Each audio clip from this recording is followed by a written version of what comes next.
whose car that was. Well, the U.S. Secretary of Education announces the results of an investigation into campus protests at the City University of New York. Those protests erupted in response to the Israel-Hamas war. The probe found that the university system did not adequately investigate whether the demonstrations created a hostile environment for students, faculty, and staff. Some of the harassment complaints that prompted the review dated back to the 2019-2020 academic year. The school has pledged to increase training and review its discrimination policies. In Maryland, Governor Wes Moore has issued pardons for more than 175,000 marijuana convictions. That move will forgive low-level possession and some paraphernalia charges for around 100,000 people. The Democratic governor says it's an opportunity to right a lot of historical wrongs. Black Marylanders were 3 times more likely to be arrested for cannabis than white Marylanders before legalization. Undoing decades of harm cannot happen in a day. But we're going to keep up the work. We're going to keep up the pace. We're going to do it together. In 2023, Maryland legalized recreational cannabis.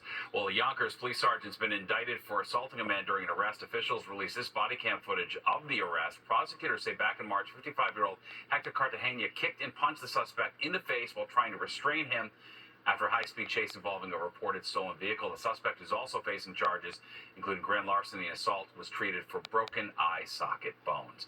The U.S. Surgeon General calling for a change to social media. He wants Congress to require a tobacco-like warning label on platforms due to the mental health crisis among young people. Fox 5's Sharon Crowley details exactly what it would take to make this happen. How much time do you spend on social media every day? I don't know, like 5 or more hours? 5 hours. Or more. 5 hours. It's a little too much, but I have nothing else to do, so that's what I do. Teens and tweens spend so much time on social media, it's caught the attention of the U.S. Surgeon General.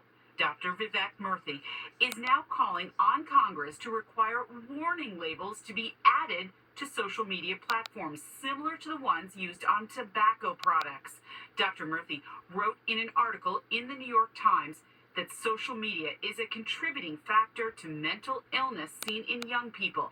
He says the warning label would, quote, regularly remind parents and adolescents that social media has not been proved safe.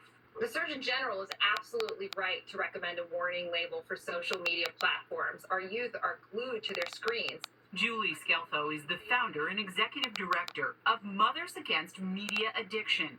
The group pushes schools to encourage students to reduce screen time. The most important thing is that the children grow up in a world that is primarily based in real-life interactions and experiences. Pew Research Center data from 2022 shows social media is used by 95% of young people from the age of 13 to 17. More than a third of those surveyed say they use social media almost constantly. Children are so impacted by how many likes they get. Nava Silton is a child psychologist. For kids to have unlimited use of social media apps on their own devices, that can be highly detrimental. The U.S. Surgeon General says he knows just a warning label won't make social media apps safe, but he says it's a step in the right direction to getting kids out of the virtual world and into the real one. And the Surgeon General also saying that policymakers really need to address the harms that social media use is causing among children, much the way they do when they study car seats and baby formula. Sharon Crowley, Fox 5 News.